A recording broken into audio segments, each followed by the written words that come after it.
Kita tahu Hana Bank ini kan juga sebuah konglomerasi dari Korea Selatan. Lalu target dan strategi apa yang mungkin disiapkan untuk bisa terus berkembang di tengah kondisi di mana pemain global ini banyak yang mundur? Iya.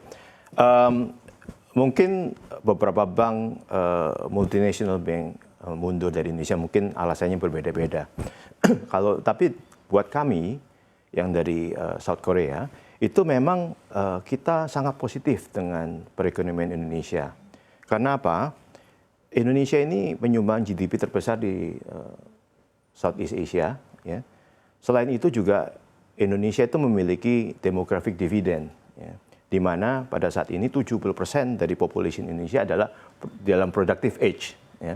Nah, buat kami ini adalah sesuatu yang berpotensi sekali, terutama kalau kita ingin mengembangkan bisnis di Asia atau di Asia Tenggara. Ini sesuatu yang harus tidak boleh kita lewatkan, ya, karena growth adalah di sini. Dan akan tetapi untuk kedepannya, memang kita melihat akan terjadi banyak perubahan dalam hal kalau dulu kita untuk mengembangkan network harus berdasarkan cabang, tapi untuk ke depan kita lebih cenderung untuk melihat untuk electronic channel, digital banking atau internet banking, itu sesuatu yang kita harus terus kembangkan. Ya. Selain itu juga kita harus juga mengikuti tren dari produk yang nasabah kami butuhkan. Ya. Contoh untuk mutual fund, kita memiliki kerjasama dengan 7 aset management, ya, sekitar ada 52 produk yang kita mengembangkan terus. Untuk apa? Supaya kita memberikan pilihan yang lebih bagus untuk nasabah kami. Dengan bank assurance kita ada 3 partner, ya. Satu partner bisa memiliki 7 produk, itu US dollar dan rupiah. Selain itu kita juga ada di bonds, dan untuk rupiah bonds dan US dollar bond. Ini semua adalah menyesuaikan dengan perubahan demografik dan ekonomi dari Indonesia itu sendiri. Akan tetapi secara overall memang kita mungkin tidak akan menambahkan banyak cabang, ya. Tapi kita akan menggunakan cara lain untuk menjangkau nasabah kami, yaitu melalui digital banking atau melalui mobile or electronic banking. Baik, seperti apa optimisme Hana Bank untuk bisa berekspansi di digital banking ini? Dimana kita tahu banyak juga bank-bank lain yang juga sudah mulai ke arah sana. Memang kompetisinya sangat berat, ya, bukan hanya kita dengan bank lain, tapi banyak fintech yang juga memberikan solusi digital financial solutions. Ya. Akan tetapi kami berpendapat bahwa the pie is still big enough for everyone. Ya. Jadi masih banyak populasi Indonesia yang mungkin under the terms of unbankable atau has not been utilizing banking services.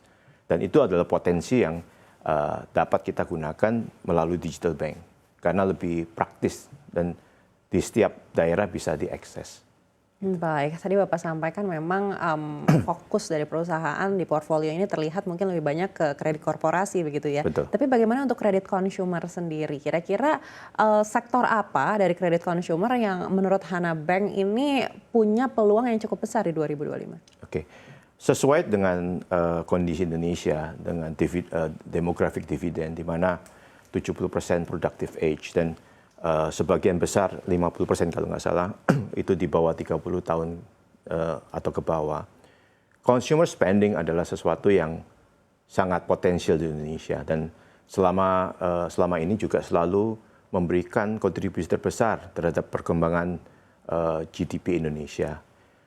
Dan sama juga dengan consumer lending juga sama, kita berdasarkan consumer spending terutama untuk sesuatu yang lebih esensial, ya, contoh untuk sekolah, untuk pendidikan, ya, atau untuk modal usaha, itu yang kita targetkan. Ya. Memang tetap ada untuk konsumtif, ya, tapi di sisi konsumtif itu kita bersaing juga dengan buy now pay later (BNPL), ya. Dan juga fintech lain yang memberikan solusi yang sama. Memang essentially yang paling penting di sini adalah seberapa cepat kita dapat memberikan approval, ya. Ada yang minutes atau half an hour atau lebih. Itu yang penting dalam. Baik, digital lending. artinya arahnya Hana Bank akan ke sana untuk memberikan approval yang kilat seperti itu. Kita sudah ada, kan kita juga kerjasama dengan fintech lain sehingga kita bisa memberikan solusi yang efektif ya. Memang nggak segampang approvalnya seberapa cepat, tapi bagaimana kita bisa mengontrol supaya NPL-nya juga nggak naik ya. Dan sekali lagi yang kita mau tekankan buat kami, kita tetap positif terhadap perekonomian Indonesia dan kami apapun kondisi perekonomian ke depan, dengan kondisi NPL yang kami miliki sekarang itu di bawah 1%, sedangkan peers total industri itu 2%, kami memiliki room untuk bisa grow lebih dari yang lainnya. Gitu, Mbak. Baik, berikutnya terkait dengan layanan wealth management. Betul. Evaluasi dari Bapak sendiri untuk di 2024 seperti apa? Apakah sudah 2025, sesuai ekspektasi? Kita ke 2024 dulu. 2024. Memang di 2024, memang itu adalah tahun-tahun yang ada perubahan. Artinya begini, pada saat COVID terjadi perubahan behavior ya dalam hal investasi. 2024 customer kami itu mungkin lebih berani untuk ngambil risiko ya.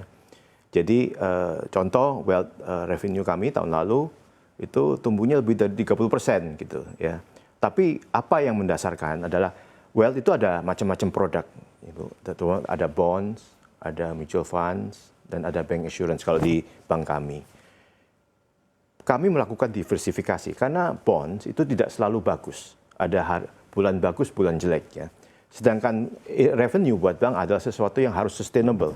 Jadi kita melakukan diversifikasi untuk mutual fund dan untuk bank assurance. Itu yang kami lakukan. Di lain pihak, kami juga melakukan pengembangan. Artinya begini, mungkin Mbak Ana pernah dengar tentang the great transfer of wealth. Ya. Itu adalah sesuatu yang besar sekali pengaruhnya karena contoh di Amerika Serikat saja, buat 20 tahun ke depan itu ada sekitar 87 triliun US dollar of wealth yang bakal ditransfer dari generasi satu ke generasi berikutnya. Itu mereka sebutnya mungkin dari baby boomer sebagian besar ke milenial dan generation X dan milenial. Nah, yang kami lakukan di Indonesia, kami yakin itu akan terjadi di Indonesia. Kami mencoba menjemput bola, artinya begini, kita mencoba menjangkau milenial lebih dulu daripada wealth yang mereka ada sekarang. Contoh kita menurunkan threshold untuk misalkan priority banking. Jadi nasabah kami yang mungkin average balance tidak lebih besar dari bank lain itu bisa mendapatkan services yang sama dengan yang priority yang di bank lain mungkin level yang lebih tinggi. Di kisaran berapa tuh Pak? Kan rata-rata sekarang priority di atas 5M ya. Kita di bawah 5M kita bisa. Ini untuk early start. Apa yang kita mau lakukan adalah supaya kita mau early start untuk menjangkau milenial. Ya. Karena kami yakin milenial ini akan menjadi beneficiary of the great transfer of wealth. Ya. Generation X atau Z pasti dapat juga. Tapi pada saat ini fokus kami untuk ke milenial ini. Baik, the great transfer of wealth. Selain itu, kenapa kita selalu memperbaiki produk delivery kita, itu adalah behaviornya milenial dengan baby boomer dalam hal investasi berbeda. Ya. Mungkin banyakkan di nasabah kami sekarang yang generasi lebih tua, mereka lebih comfortable time deposit atau bonds. Akan tetapi yang lebih muda, mereka lebih terbuka terhadap equity market US dollar, atau rupiah, atau cryptocurrency. Ya.